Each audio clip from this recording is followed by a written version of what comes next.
ভারতবর্ষের দুজন স্বাধীনতা সংগ্রামী নেতাজি সুভাষচন্দ্র বসু এবং ছাত্রপতি শিবাজী মহারাজের বিষয়ে অপমানজনক কথা বলতে দেখা যাচ্ছে বিজেপি পার্টির রাজ্যসভার সাংসদ অনন্ত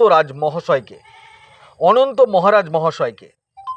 বিজেপি পার্টির রাজ্যসভার সাংসদ অনন্ত মহারাজ তিনি নেতাজি সুভাষচন্দ্র বসু এবং ছাত্রপতি শিবাজী মহারাজের উপর অপমানজনক বয়ান দিয়েছে। এই বিষয়ে কিছু গদি মিডিয়া এবং কিছু ডিজিটাল মিডিয়া একেবারে নীরবতা পালন করছে। বিজেপির রাজ্যসভার সাংসদ অনন্ত মহারাজ ভারতবর্ষের দুজন স্বাধীনতা সংগ্রামীকে অপমান করেছে এবং তা অনেকেই আছে যারা মুখ বুজে সহ্য করেছে। মনে হচ্ছে কিছু গদি মিডিয়া আর কিছু মিডিয়ার শোকের ছায়া লেগেছে। বিভিন্ন সময় আমরা লক্ষ্য করেছি কেউ স্বাধীনতা সংগ্রামীদের উপর কটূক্তি করলে তখন ভারতবর্ষের বড় বড় চ্যানেলগুলোতে ডিবেট হয়েছে, তর্ক হয়েছে, বিতর্ক হয়েছে, পুলিশ পদক্ষেপ গ্রহণ করেছে। কিন্তু অনন্ত মহারাজ তিনি যে দুজন ভারতীয় স্বাধীনতা সংগ্রামীদের উপর কটূক্তি করেছে তার জন্য এখনও কোনো ব্যবস্থা গ্রহণ করা হয়নি, চ্যানেলে কোনো ডিবেট হয়নি, তর্ক হয়নি, পদক্ষেপ হয়নি। তবে কি তিনি বিজেপির সাংসদ সেই জন্যই ব্যবস্থা গ্রহণ করতে ভয় পাচ্ছেন, চ্যানেলে ডিবেট করাতে ভয় পাচ্ছেন, চ্যানেলে বিতর্ক শো করাতে ভয় পাচ্ছেন? অধিক গদি মিডিয়া এবং কিছু সোশ্যাল মিডিয়া, তবে বেশ কিছু মিডিয়া চ্যানেল এবং সোশ্যাল মিডিয়া, ডিজিটাল মিডিয়া এই খবর চালিয়েছেন। তবে দর্শক, আপনাদের মতামত কি? ভারতবর্ষের দুজন স্বাধীনতা সংগ্রামী, একজন নেতাজি সুভাষচন্দ্র বসু আর একজন ছাত্রপতি শিবাজী মহারাজ, ইনাদের সম্পর্কে এই রকম কটূক্তি করা কি তার উচিত হয়েছে? প্রশ্ন আপনাদের কাছে, মতামত কমেন্টে জানাবেন। তবে অনন্ত মহারাজের এই বক্তব্যের পাল্টা জবাব দিয়েছেন বিধায়ক নওশাদ সিদ্দিকী। দুই পক্ষের বক্তব্য শোনাবো আপনাদের। অনন্ত মহারাজ কি বলেছেন এবং নওশাদ সিদ্দিকী কি বলেছেন। এই ভিডিওটি যারা দেখছেন ভিডিওটি শেয়ার করবেন, চ্যানেলটি লাইক করবেন আর সাবস্ক্রাইব করবেন। আই লাভ মাই ইন্ডিয়া, মেরা ভারত মহান।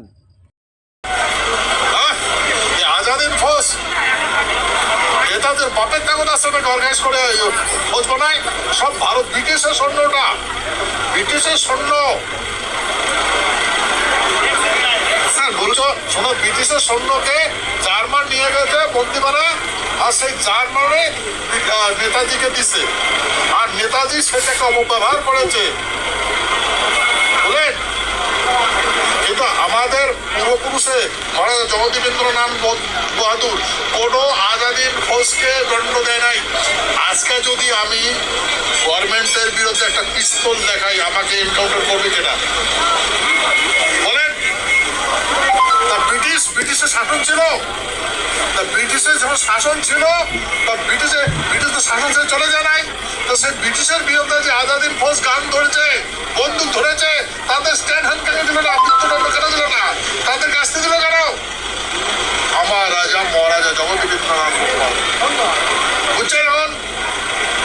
তাই নেতাদের মাথা কিছু আছে। আজকে তো আমার মহারাজকে ভারত সম্রাট বানাইতো, আজকে হিন্দুস্তান হইতো না পাকিস্তান হইতো? হ্যাঁ, এতগুলো মা বোনের ইজ্জত খেত। আপনাদের যে দাবি ছিল রাজ্য ফিরিয়ে দেওয়ার, সে দাবির কি খবর, কি পরিস্থিতি রয়েছে? এখন আমাদের দাবি না রাজ্য ফিরে দেওয়ার, গভর্নমেন্টের কমিটমেন্ট আছে, সন্ধি আছে, চিঠি আছে, আপনার চিঠি পড়ে দেখেন। কিন্তু কথা হলো আমরা দুর্বল হয়েছি, সেই জন্য আমরা চুক্তিও মানে না, ইন্টারন্যাশনাল চুক্তি ওটাও মানে না, সংবিধানও মানে না, সংবিধান বহির্ভূত কাজ করতেছে।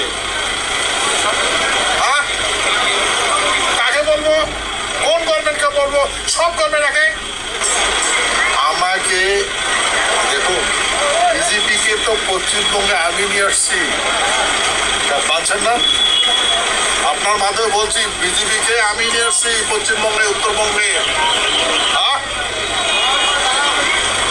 আর সরকার হয়েছে, আমাকে কুত্তাকে পুছে, আমাকে পুছে না। আর আমি কথা বলে একটা, আমার সঙ্গে অন্যরকম ইয়ে করে, অন্য প্রোপাগান্ডা করে। सर्वश्रेष्ठ योद्धा कौन है? तो उसमें कैम्ब्रिज विश्वविद्यालय से इसको सेंसस किया गया, इन्वेस्टिगेशन किया गया, तो उसमें से 3 योद्धा को निकाल के लाया वो लोग चुन के। नेपोलियन बोनापार्ट, छत्रपति शिवाजी एवं विश्व महावीर जिला राय, ये तीनों को उन्होंने सर्टिफाई किया, मतलब ये विश्व का सर्वश्रेष्ठ 3 योद्धा है, लेकिन 3 योद्धा में फिर भी उसको इन्वेस्टिगेशन किया करके वो निकला कि भाई ये विश्व छत्रपति शिवाजी वो खुद के लिए किया है और नेपोलियन बोनापार्ट खुद के स्वार्थ के लिए किया है, लेकिन विश्व महावीर चिल्ला रहे खुद के लिए नहीं। यहाँ का यहाँ का जो पीपुल्स है, यहाँ का जो सबसे बड़ा भाई है महाराज नरनारायण, ये राजा था, ये सेनापति था। হ্যাঁ, আমি 185 নিয়ম অনুসারে বিধানসভা একটা নিন্দা প্রস্তাব জমা দিয়েছি। যেভাবে আমাদের দেশনায়ক স্বাধীনতা সংগ্রামের উজ্জ্বল জ্যোতিষ্ক, শুধু বাঙালি নয় দেশের গর্ব, নেতাজি সুভাষচন্দ্র বোসকে নিয়ে যেভাবে চরিত্র অলঙ্কার করা হচ্ছে, বিভিন্ন টিপ্পনি কাটা হচ্ছে, তার মৃত্যু নিয়ে বিতর্ক তৈরি করা হচ্ছে, সে নাকি তাকে তার সমালোচনা করতে করতে এমন জায়গায় পৌঁছাচ্ছে তাকে দেশদ্রোহী বলে দিচ্ছে। কেউ আবার তাকে যে নাকি গুন্ডা পুষতেন এই ধরনের আখ্যায়িত করছে, এবং সোশ্যাল মিডিয়ায় যেটা দেখছি তার ছবিকে নিয়ে বিকৃতি করে, এআই এর সহযোগিতা নিয়ে বা ফর্জ করে, এডিট করে যাচ্ছে তাই করছে। শুধু আপামার বাঙালির ওপরে অপমান নয়, স্বাধীনতা সংগ্রামের অন্যতম উজ্জ্বল জ্যোতিষ্কর ওপরে অপমান আনা মানে সমগ্র দেশবাসী আজকে লজ্জায় মাথা হেঁট হচ্ছে।